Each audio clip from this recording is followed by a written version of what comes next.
The invitation arrived on a Tuesday, though Qorath would not have called it that. Savan measured time in crystalline growth cycles, not the arbitrary rotational designations of small wet worlds. Still, Tuesday. The word would matter later, though he did not yet know why. The message was formatted in the diplomatic standard of the Human Alliance, which meant it was simultaneously too long and too informal. Ambassador Qorath of the Sylvan Concord was cordially invited to attend the memorial service for Admiral James Whitfield, retired, who had passed away on the 14th of October at the age of 78. The service would be held at St. Andrew's Chapel, Monterey Bay, California, Earth.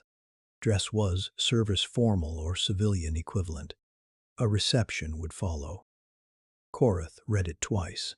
His aide, a younger Savan named Qorath, stood at respectful distance, her matrix a smooth, unblemished azure. "He is dead, then," Qorath said. The words carried no particular weight. Whitfield had been old by human standards when they last spoke, and humans were astonishingly fragile. Their biological systems simply stopped, sometimes without warning, like a machine with no diagnostic protocols. Qorath tilted her faceted head. "The message indicates a memorial service. I have cross-referenced the term. It appears to be a ritualized disposal ceremony. Humans gather in a designated structure, vocalize about the deceased, and then enter the remains in the ground." "In the ground," Qorath repeated. "Yes, Ambassador. They bury their dead in soil." His crystal fingers clicked together once, a soft percussive sound like two wine glasses touching. Humans had always mystified him in small, irritating ways during his 7 years as liaison to the Alliance. They shook hands to formalize agreements, as though physical contact between epidermal layers constituted a binding contract. They consumed ethanol recreationally, deliberately impairing the organ they claimed made them special. They named their vessels after dead people, which struck Qorath as either sentimental or threatening, and he had never determined which. But burying their dead in soil. That was a new particular. Qorath asked if he wished to prepare emotionally for the event. Qorath's optical facets shifted through 2 spectrum ranges in what passed among Sylvalan for amusement. His vision flickered briefly into ultraviolet, painting Qorath in frequencies she couldn't perceive before settling back to standard. Prepare for what?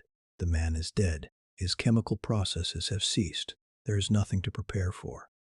He attended as a diplomatic courtesy. Nothing more. The shuttle deposited him on the California coast on a morning that smelled, according to his chemical receptors, of sodium chloride, decomposing marine vegetation, and something his translator labeled petrichor. The sky was a shade of blue that his optical facets registered as almost painfully vivid. Earth's atmosphere scattered light with a profligacy that Qorath found wasteful and, if pressed, would have admitted was striking. St. Andrew's Chapel sat on a bluff above the ocean. It was small, stone and wood, materials that would weather and eventually fail. The path to the entrance was lined with living plants that served no structural purpose. Beyond the chapel, the Pacific Ocean threw itself against rocks with a rhythmic persistence that Qorath's matrix picked up as low-frequency vibration. He could feel the waves in his crystalline lattice, a faint pulse that was not entirely unpleasant. Captain Lena Okafor met him at the gate. She was a compact woman with close-cropped hair and the kind of composed bearing that Qorath associated with military competence. She had served under Whitfield and now wore a dress uniform so precisely maintained that Qorath suspected it had been pressed multiple times that morning. "Ambassador," she said, extending her hand, "thank you for coming. The Admiral would have been honored." Qorath accepted the handshake, his 8 crystalline fingers enveloping her 5 with practiced care. He had learned during his liaison years to modulate his grip. Human bones were calcium-based and distressingly breakable. He asked why the ceremony was held here, so far from major population centers. The travel requirements alone were inefficient. Okafor looked out at the water. He grew up near here, loved the sound of the waves. He always said he wanted to come home at the end. Qorath processed this. The dead man had selected his disposal site based on an auditory preference he would never again experience. His crystal fingers clicked together 3 times in rapid succession before he could stop them.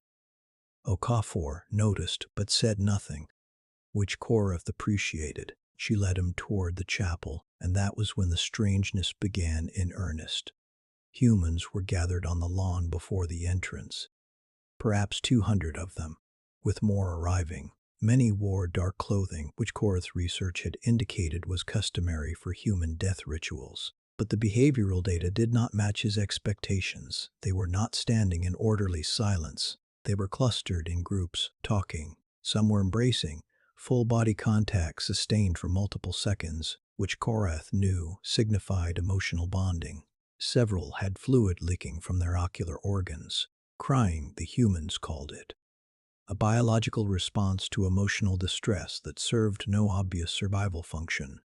But others were smiling. Some were laughing. Qorath heard actual laughter, the sharp, rhythmic exhalation humans produced when experiencing humor, rising from a group of elderly men in military dress uniforms. They were telling a story, and as Qorath passed close enough for his translator to catch the words, the story appeared to be about Admiral Whitfield attempting to repair a plasma conduit on the Haas Meridian and accidentally venting coolant into the officers' mess.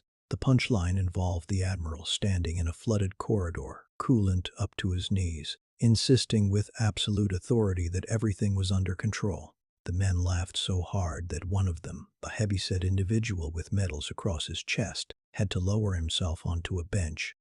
They were laughing about their dead, telling stories about his failures. Qorath ran a quick diagnostic on the group for signs of psychological breakdown and found none. Their vital indicators, insofar as he could read human biosigns, showed elevated emotion but no pathology. His matrix began to cloud, a faint opacity spreading through his upper thorax like frost creeping across glass. He willed it to stop. A civilian ambassador did not cloud in public. A child ran past him, no more than 5 or 6 years old, wearing a dark dress and shoes that were clearly new and clearly uncomfortable. She was chasing another child around the legs of the adults, weaving between the mourners with the heedless velocity of someone who had not yet learned what death meant. An older woman caught the girl and knelt down to adjust her collar, and the child said something that made the woman close her eyes and press her lips together very tightly before answering with a smile that cost her something visible. Qorath catalogued the interaction. The child had likely asked about the deceased. The woman had chosen to absorb the pain of the question rather than let the child feel its weight. Humans did this constantly, he had observed during his liaison years. They carried each other's suffering. They did it instinctively, the way his species conducted light, without deciding to, without being able to stop. He had always classified this as a structural weakness. Standing here, watching the woman straighten and take the child's hand with a steadiness that was clearly manufactured and clearly sufficient, he was less certain. Inside the chapel, the inefficiency compounded. The space was filled with flowers, hundreds of them, biological organisms that had been severed from their root systems and would begin decomposing within days. They surrounded a polished wooden container at the front of the room, which Qorath understood held the Admiral's remains. Humans had placed a photograph on top of the container. It showed Whitfield in his dress uniform, younger, smiling with the particular broad confidence Qorath remembered. Beside the photograph, someone had placed a fishing rod. Qorath's optical facets cycled involuntarily through 3 spectrum ranges. For a disorienting moment, he saw the chapel in infrared, the heat signatures of 300 human bodies painting the room in oranges and reds, before his vision snapped to ultraviolet and then back to standard. He gripped the edge of the wooden pew, his crystal fingers leaving faint scratches in the grain, and forced his facets to stabilize. Okafor slid into the pew beside him. She leaned close and whispered that the Admiral had requested this specific arrangement. The flowers, the music, the readings. He had planned the entire ceremony in his final months. The dead man choreographed his own disposal, Qorath said. Okafor looked at him with an expression he could not entirely decode. "We call it planning your funeral," she said. "It is not the same thing."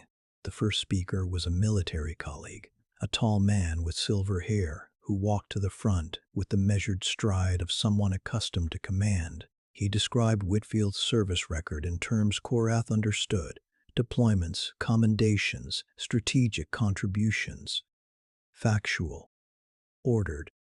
This, Qorath thought, was recognizable: an accounting of accomplishments, a data record. Then the man paused. His voice changed, dropping from the formal cadence into something rougher, more personal. Every Friday morning, he said, Jim cooked breakfast for the entire staff, every single Friday. And it was terrible. I want you all to know that.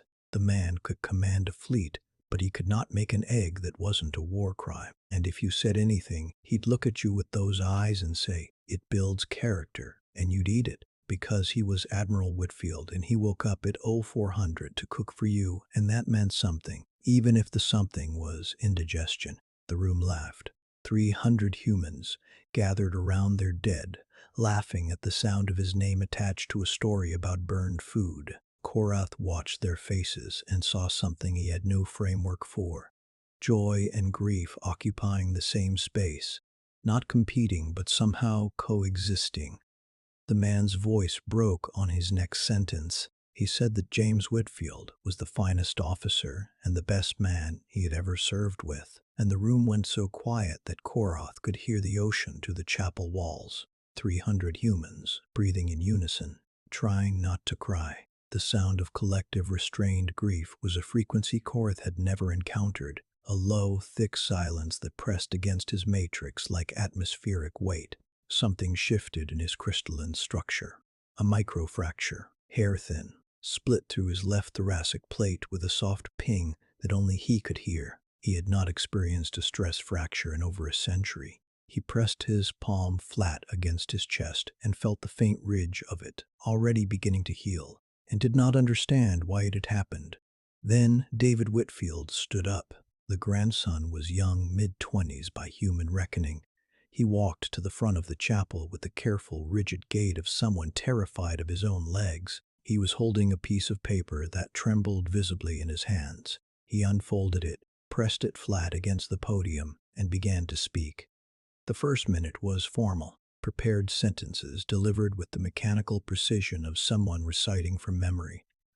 Qorath recognized the structure: chronological, biographical, appropriate, safe. Then David looked up from the paper. He folded it once, set it aside, and spoke without it. "My grandfather," he said, "was the worst fisherman in the family.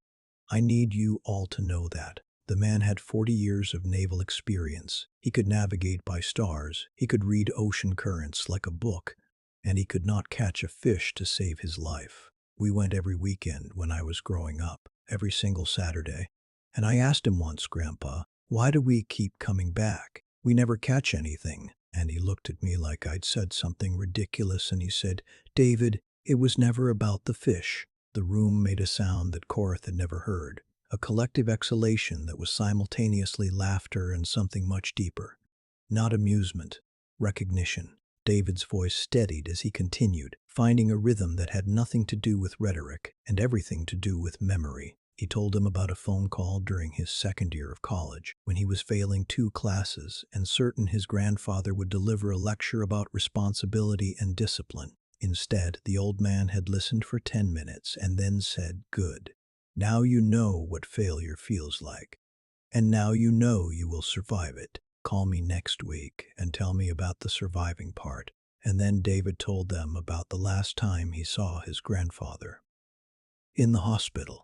The old man hooked up to machines that beeped and whirred and did the breathing for him. And even then, the admiral had grabbed David's hand with a grip that was still unreasonably strong and said, "Do not give me a boring eulogy. I swear to God, David, if you get up there and read a list of my commendations, I will haunt you." David smiled, and his eyes were streaming. "So here I am, Grandpa," he said, terrified in front of everyone. "Just like you wanted." The room was crying. Qorath could see it everywhere he looked. Fluid on faces, shoulders shaking, hands gripping hands. The collective grief was so dense it had a physical presence, a weight in the air that his matrix registered as pressure. And then David said, "But he also told me to make them laugh." So, he paused, wiped his face with the back of his hand, and then he told a story. Qorath would later struggle to reconstruct exactly what made the story work. It involved the admiral, a diplomatic reception, a dance floor, and a series of movements so catastrophically uncoordinated that 3 separate alien delegations had filed formal inquiries about whether the human ambassador was experiencing a medical emergency. David's delivery was halting, imperfect, punctuated by his own laughter, breaking through the tears, and it should not have worked. It violated every principle of effective communication Qorath had studied. It brought the room down. The laughter was enormous, physical, a sound that vibrated the wooden pews and rattled the windows. Margaret Whitfield, the admiral's wife, was covering her face with both hands, her small frame shaking, and Qorath could not tell if she was laughing or crying until he realized, with a sensation like vertigo, that she was doing both simultaneously. The same act, the same moment. Grief and joy not alternating but fused, inseparable, each one making the other more intense. His optical facets lost all stability. His vision careened through every spectrum he possessed, and for 3 disorienting seconds he saw the chapel as the admiral might have: warm wood, golden light through stained glass. 300 people who loved a man enough to gather from across settled space and sit together in a small stone building by the sea and laugh and weep at the shape of his absence. The image burned itself into his crystal memory with a clarity that frightened him. A second microfracture pinned through his thorax, deeper than the first. David finished. He folded the unused paper and put it in his pocket. He walked back to his seat, and his grandmother reached for his hand without looking, finding it with the precise, practiced certainty of someone who had been reaching for the people she loved her entire life. Then someone began to play music, not the solemn melody from the ceremony's opening. This was something else entirely. It was loud. It had a driving rhythmic structure, heavy percussion, a bass line that Qorath's matrix picked up as physical vibration. His translator identified it as rock and roll, a genre classification that conveyed nothing useful. Okafor leaned over. "That was his song," she said. "Played it every morning on the bridge. Drove his crew absolutely insane. Several humans were singing along under their breath, their lips moving in unconscious synchronization. An old veteran 3 rows ahead was singing openly, making no effort to be quiet, tears running down his weathered face while he grinned with an expression of such fierce, defiant joy that Qorath felt his entire crystalline framework shudder. They were celebrating the dead man's preferences, using his death as an occasion to experience pleasure. This was not disposal. This was not even ritual. Not in any sense Qorath understood. This was something else, something that had no analog in 4 centuries of Sylvan cultural experience, and his matrix was clouding badly now, opacity spreading through his torso and into his limbs like fog rolling through a valley. He could feel resonance building, deep in his core matrix, in the oldest part of his crystalline structure. Something was vibrating at a frequency he had not felt since he was barely formed centuries ago. The resonance of strong emotion. Among Sylvan, it was the deepest possible shame, equivalent to losing all composure in the most public way imaginable. The body betraying the mind, regression to a primitive state. He pressed his palms flat against his thighs and concentrated on suppressing it. Outside, afterward, the sky had turned the color of burnished copper as Earth's star descended toward the ocean. They carried the container to a plot of earth on the hillside behind the chapel. The hole had already been dug. Qorath stood at the back of the gathering and watched as uniformed officers lowered the container into the ground with ceremonial precision, moving in practiced unison, white gloves against dark wood. Then humans stepped forward and threw handfuls of earth onto the container, one by one, each person taking a handful of dirt and casting it down. A symbolic action with no practical function. The soil would not accelerate decomposition. The gesture changed nothing about the physical reality of what lay in that box. and yet each person who stepped forward seemed to straighten slightly afterward, as though the act had discharged something they had been carrying. Margaret Whitfield approached last. She did not throw soil. She stepped to the edge of the grave, lowered herself carefully, and placed her hand flat against the surface of the container. She held it there for a long moment, her fingers spread, her eyes closed. Her lips moved, but the words were too quiet for Qorath's translator to capture. Too quiet, perhaps, for anyone to capture. They were not meant for the living. Then her granddaughter stepped forward and took her arm, and Margaret rose, and they walked back together. A third microfracture split through Qorath's core matrix with a ping that was audible to the humans standing nearest him. Several turned to look. He did not notice. He was staring at the grave and thinking, with a clarity that felt like pain, that in 400 years and 200 Sylvan dissolutions, he had never once touched the crystalline remains of the deceased before they were recycled. It had never occurred to him to want to. It had never occurred to any Sylvan in the entire recorded history of the Concord to reach out and place a hand against what remained of someone they had known and say a word that was meant only for the space between the living and the dead. What had they lost in evolving past that impulse? What had they called advancement? The reception hall was louder than the ceremony. This confused Qorath, who had expected the ritual's intensity to diminish as the day progressed. Instead, it was amplifying. Humans were eating, drinking alcohol, talking in overlapping waves that his translator struggled to parse. Stories about the admiral were circulating like currency, traded from group to group, each one revealing a different facet of the man. The stern commander who once dressed down an entire squadron for slovenly conduct while himself wearing mismatched socks.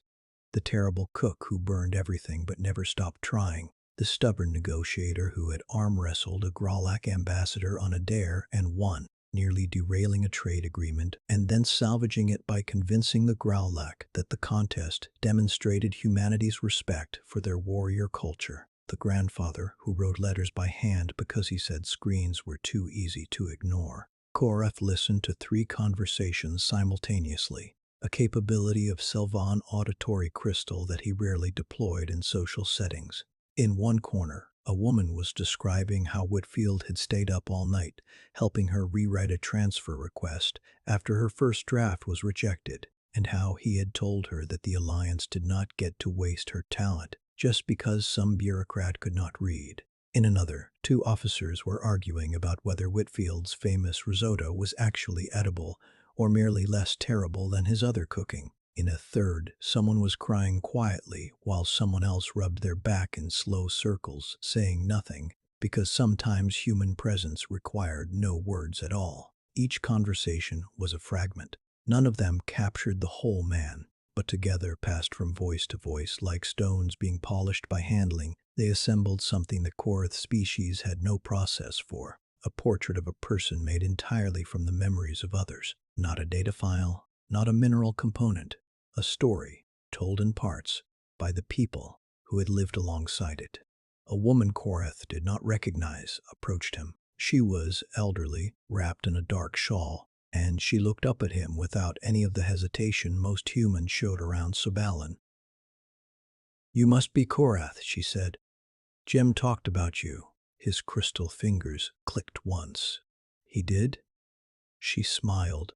"He said you were the most dignified being he had ever met, and it drove him absolutely crazy. He said working with you was like negotiating with a chandelier. Beautiful, impressive, and completely impossible to read." She said this with warmth, not mockery, though the words could have been warm. She was sharing something the dead man had said about Qorath, as though it were a gift, a small piece of Whitfield that she could place in his hands and say, "Here, this is yours. He left this for you without knowing it." Qorath's crystal digits stopped clicking. His matrix resonance was now audible, a faint, sustained tone emanating from his core like a tuning fork struck once and left a ring. He could feel it in his facets, in his fingers, in the thin crystal membranes that served as his auditory organs. A sound he could not suppress and could not explain and could not stop. He excused himself. His translator rendered the Sylvean phrase for needing solitude as "I require a moment," which was close enough. He found a terrace overlooking the ocean. The sun was nearly down. The sky was a gradient that his optical facets registered in 11 distinct spectral bands, but his vision had locked onto a single range, the narrow slice of wavelengths that humans perceived as visible light, and it would not shift back. He was seeing the world the way James Whitfield had seen it. Golden light on dark water, the white edges of waves curling against stone, a sky that faded from amber to violet in a progression so gradual it seemed impossible that it could end. His matrix was vibrating. Microfractures were pinging softly across his structure, tiny sounds like a glass ornament placed too close to a fire. His optical facets stung, his crystal membranes ached with the sustained resonance, and somewhere deep in his mineral lattice, in a place he did not have a name for, something was expanding, pressing outward against the walls of a container it had outgrown. He understood what was happening. He was grieving. The Sylvean did not grieve. Grief had been identified as counterproductive 4,000 years ago and systematically removed from their cultural architecture. When a Sylvean died, their crystalline structure was dissolved in a chemical bath within 24 hours. Their mineral components were recycled into the Concord's infrastructure, walls and conduits and foundations, the dead becoming the literal building blocks of the living. Their names were removed from all records. Every trace of individual existence was erased, because individual existence was temporary and the Concord was permanent, and it was illogical to maintain records of things that had ceased. Efficient, rational, advanced.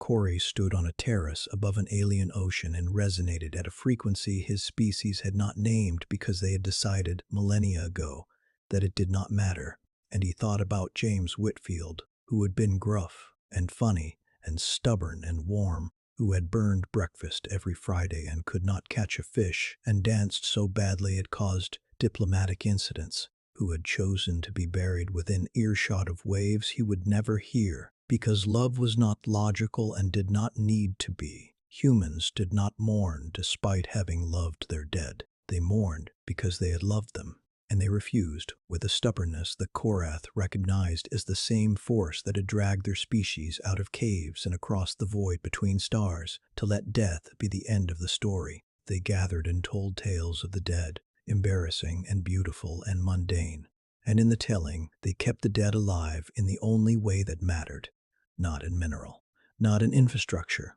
in memory, in laughter, in the ache of absence that proved the presence had been real. Captain Okafor found him on the terrace. She stood beside him for a while without speaking, looking at the water, and he was grateful for the silence. Then she asked if he was all right. He told her, his translator laboring with concepts his language had never needed to express, that when a Sylvean died, their remains were dissolved within a day cycle, that their name was stricken from all records, that within a short time it was as though they had never existed. Okafor was quiet for a long moment. The ocean filled the silence with its ancient, indifferent rhythm. "So no one remembers them?" she asked. "Memory of the dead is considered inefficient," Qorath said. "The dead do not benefit from remembrance." Okafor looked at the water. Then she looked at him, and her expression held something that his optical facets, still locked on human visible wavelengths, could read with painful clarity. "That is the saddest thing I have ever heard," she said. Qorath did not argue. He could not. His matrix was resonating, and for the first time in 400 years, he did not want it to stop. He returned to the Sylvean diplomatic vessel late that evening, Earth time. He walked through the corridors that were built, in part, from the dissolved remains of Salvan who had lived and died and been forgotten. He had never thought about that before. He thought about it now. He wondered whose mineral matrix formed the walls of his quarters. He wondered if they had been someone worth knowing. He wondered if anyone had ever told a story about them that made a room full of people laugh and cry at the same time. He sat at his console. His matrix was still resonating, a faint, persistent tone that he suspected would take days to fade, perhaps longer. Perhaps it would never fully stop, Perhaps that was not the worst thing. He opened his personal log and stared at the blank entry field. Sylvean logs were for mission data, diplomatic records, factual accounts of verifiable events. They were not for this. There was no precedent for this. There was no word for this in the Sylvean language. He began to write. Admiral James Whitfield, human, deceased, and then, beneath the clinical header, Qorath wrote what he remembered, not a service record, not a diplomatic assessment. He wrote about the laugh that carried through 3 rooms, the burned breakfast served with absolute conviction, the stubbornness that bordered on pathology, and the kindness that explained it. The 7 years of working beside a man who filled every room he entered with noise and warmth and a particular brand of chaos that Qorath had never admitted. Until this moment, he had enjoyed. He wrote about the fishing trips the admiral had described during long negotiation recesses, about a grandson who was failing college and a grandfather who said, "Now you know you will survive it." He wrote about a wife who placed her hand on a wooden box and spoke words meant for no one living. He wrote about a chapel by the sea and flowers that would wilt and music too loud for grief, and a room full of humans who refused to let death be quiet or dignified or efficient. He wrote for an hour. His crystal fingers moved across the console with a precision that trembled at its edges. When he finished, the entry was longer than any personal log he had ever composed. It was not formatted correctly. It contained emotional content that would flag an automatic review. It was, by every standard of Sylvean record-keeping, a violation. He did not delete it. He did not submit it for dissolution review. He did not flag it as erroneous data. He labeled it with a word his translator had been forced to borrow from English. Because the Sylvean language, for all its precision, for all its evolved efficiency, had no equivalent. The translator had tried 17 different approximations before giving up and importing the word wholesale, and Qorath understood now that this was not a limitation of his translator. It was a limitation of his people. The word was eulogy. He saved the file. He closed the console. He sat in the dim light of his quarters, built from the unnamed dead, and let his matrix resonate. Outside the viewport, stars burned in configurations that humans had given names to. Because humans named everything, because they could not bear to look at the sky and see only physics. They saw stories. They saw meaning. They saw the dead, painted in light, refusing to be forgotten. Qorath let the resonance fill him. He let it ring through crystal that had been silent for centuries, vibrating in a key he had no notation for, singing a frequency his species had abandoned because they thought it served no purpose. They had been wrong. It was the most important sound he had ever made.